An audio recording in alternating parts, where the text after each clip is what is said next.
फिर से कलीसिया जोर से प्रेज द लॉर्ड।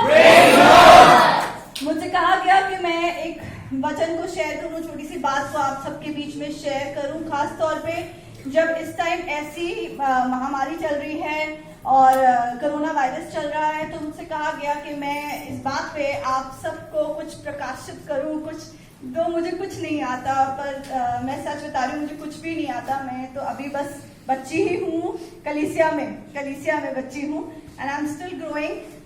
बट जब आंटी ने मुझसे कहा तो मैंने इस बात को लिया, और पवित्र आत्मा से जब मैंने इस बारे में प्रार्थना करी तो मुझे ये बात मिली, और जो मैं आपसे शेयर करना चाहती हूँ। सबसे पहले मैं आपसे एक सवाल करना चाहती हूँ, बीमार होना किसे पसंद है?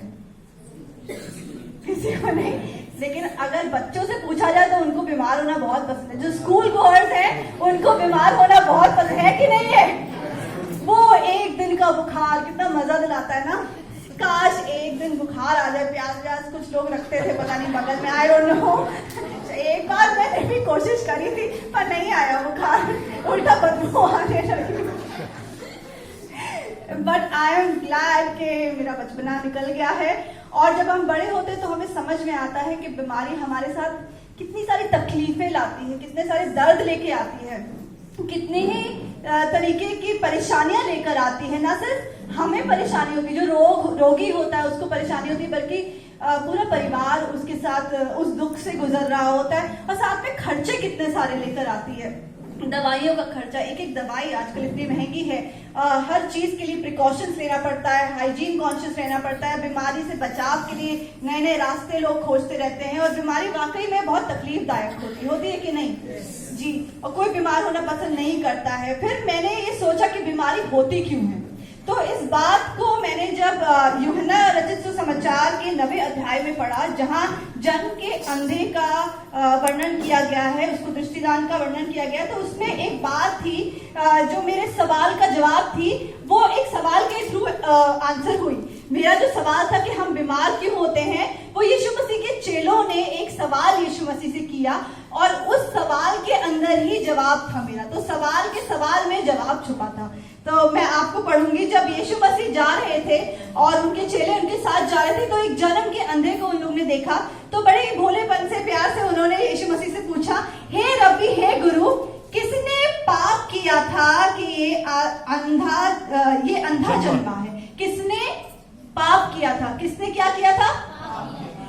इस बात ने मुझे ये समझाया, ये बताया कि कई बार, मैं हर बार नहीं कह रही हूं, पर कई बार हमारी बीमारी की जड़ हमारा अपना पाप होती है, जनरेशंस के श्राप होती है, हमें खुद नहीं पता होता। शायद इसीलिए बीमारी को कहा गया, अरे ये बड़ी जड़ीली बीमारी है, क्योंकि हमें नहीं पता होता इसकी जड़ें कहां कहां तक फैली हुई हैं। जब कभी आप डॉक्टर्स के पास जाते हैं तो आपसे आपकी फैमिली हिस्ट्री पूछता है कि घर में किसको डायबिटीज थी, घर में किसको शुगर थी, बीपी किसका हाई था, पापा का, मम्मी का, इवन दादा, चाचा, नाना, सबका पूछ लेता है। वो पूछता है कि नहीं पूछता है? तो ये चीज से हमें ये पता लगता है कि even the doctors wants to find out the root cause of any deficiency, any disease, any sort of बीमारी। डॉक्टर्स तो अपनी साइंटिफिक रीजंस की वजह से ये काम करते हैं, बट सच है ये कि एक बीमारी किन किन वजहों से आ सकती है हमें नहीं पता है। वो श्रापों से आ सकती है, वो हमारे पापों से आ सकती है, मुझे क्या लेने दीजिए, क्या पता वो आपके माँ बाप के पापों से भी आ सकती है, हमें नहीं पता होता। और कितनी तरीके की बीमारियां होती हैं। कुछ बीमारी कुछ दिन में ठीक हो जाती है, वायरल फीवर, जुकाम कुछ दिन लेता है ठीक होने में। कुछ बीमारी काफी टाइम तक, लंबे समय तक चलती रहती है, कुछ ऑपरेशन से जाती है और अपने साथ बहुत सारे खर्चे भी लेकर आती है। कुछ बीमारियां ऐसी होती हैं जिनका कोई इलाज नहीं होता। कुछ बीमारियां लंबे समय तक चलती हैं, आर्थराइटिस जैसी बीमारी लंबे समय तक चलती रहती है। आप उस रोगी से पूछिए जिसको आर्थराइटिस है, वो ना उठ सकता है ना बैठ सकता है। किसी किसी को स्किन के डिजीज हो जाते हैं, वो कुछ छू नहीं सकते अपने हाथों से, कुछ खा नहीं सकते हैं, काम नहीं कर सकते। और उन लोगों के लिए तो पूछिए जिनके पास आंखें नहीं है, जो अंधे हैं, जो लूले हैं, जो लंगड़े हैं, जो लेप्रेसी से ग्रसित हैं। आप सोचिए कितनी कितनी तरीके की बीमारियां होती हैं। और जब मैं इन बीमारियों के बारे में सोचती हूँ तो मेरे दिल को बहुत ज्यादा, बहुत भयानक सी फीलिंग आती है कि, और धन्यवाद निकलता है मुंह से कि थैंक यू जीसस कि हम इन सब बीमारियों से बचे हुए हैं, और शायद कोई भी, और आप सब धन्यवाद करना चाहेंगे कि इस बीमारियों से, इन बीमारियों से हम और हमारा परिवार बचा हुआ है। पर अगर मैं आप सब से या इन रोगियों से कहूं कि एक ऐसा हॉस्पिटल है और एक ऐसा डॉक्टर है जो आपका मुफ्त में इलाज करेगा और गारंटी इलाज करेगा। अगर मैं एक लंगड़े को बोलूं भाई तेरे पैर बन जाएंगे, या एक अंधे को बोलूं तेरी आंखें आ जाएंगी, या एक बहरे को बोलूं तू सुनने लगेगा, और जिसके घर में मौत हुई है मैं उनको तक बोलूं कि मुर्दा जी उठेगा, तो वो क्या करेगा? वो खुशी से पागल हो जाएगा, नाचने लगेगा और मुझसे आके पूछेगा बहन मुझे अभी अभी बता, अभी तुरंत बता, मैं अपना सब कुछ बेच के भी उस डॉक्टर के पास जाऊंगा, वो मुझे कुछ नहीं मिलेगा तो भी मैं उसे गिफ्ट दूंगा, मुझे बता, मुझे अभी बता कि वो कौन सी जगह है जहाँ पे ये मुफ्त इलाज होता है। तो आज मैं आप सबको बताती हूँ, इनफैक्ट फिर से बताती हूँ, क्योंकि शायद इस प्रचार को कई बार हमारे कलीसिया में बोला गया है कि वो यीशु मसीह ही वो डॉक्टर है और चर्च ही वो हॉस्पिटल है जहाँ पे मुफ्त इलाज और गारंटी इलाज होता है। क्या इतना जोरदार ताली मारेंगे? हालेलुया। यीशु मसीह वो वैद्य है जहाँ बड़े से बड़ा डॉक्टर घुटने टेक देता है। मेरी बेटी को बोला है उसकी एक आंख की पुतली इस तरफ नहीं जाती है। मैं डॉक्टर के पास गई, उसने मुझसे कहा इसकी आंख की नस बनी ही नहीं है, ये कभी नहीं ठीक हो सकती। उसी समय मेरे दिल में उस डॉक्टर से कहने का मन किया, चैलेंज करने का मन किया कि मैं उससे कह दूं जो तू नहीं कर सकता वो मेरा रचने वाला कर सकता है। उसने इस बच्ची को गर्भ में रचा है, वो ही जानता है कि गर्भ से आने के बाद भी वो रचने की पूरी ताकत रखता है।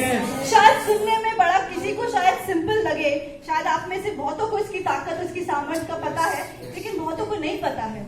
अगर आप बाहर जाके किसी को बोलेंगे तो कहेंगे अच्छा यीशु मसीह, अरे ये तो बात बड़ी सिंपल निकली, हम तो सोचे कुछ रॉकेट साइंस होगा, कुछ बहुत बड़ी चीज आप बताएंगे, कुछ इतना बड़ा चीज लेके आएंगे, इससे ठीक होता है, गारंटी इलाज होता है। बड़ा ही सिंपल बात है। यीशु मसीह बहुत सिंपल से कैरेक्टर है बाइबल के, और बहुत सिंप्लिसिटी से आए इस दुनिया में, सिंप्लिसिटी से चले गए। उन्होंने कोई बड़ी बड़ी चीज नहीं की। हाँ ये बात सिंपल है, हाँ ये बात सुनने में बहुत सिंपल लगती है, पर आपको एक बात बताऊं कि वो यीशु मसीह ही है, उसी के द्वारा ये आश्चर्य से भरे और सोच से परे अद्भुत काम होते हैं। अंधे देखने लगते हैं, लंगड़े चलने लगते हैं, आर्थराइटिस के पेशेंट्स आर्थराइटिस ठीक होने लगता है, ट्रिपल और लेम वॉक करने लगते हैं, यहाँ तक कि रसौलियां गिर जाती हैं, बांझ अपने आप बच्चा जलने लगती है, हर तरीके की बीमारियां, मुर्दे जी उठते हैं, 12 साल की लहू बहने की बीमारी रुक जाती है क्योंकि उसने अपना लहू बहा दिया। Once and for all, he died for us on the cross. He died and gave us the source of all healing, which is the blood of Jesus Christ. Hallelujah.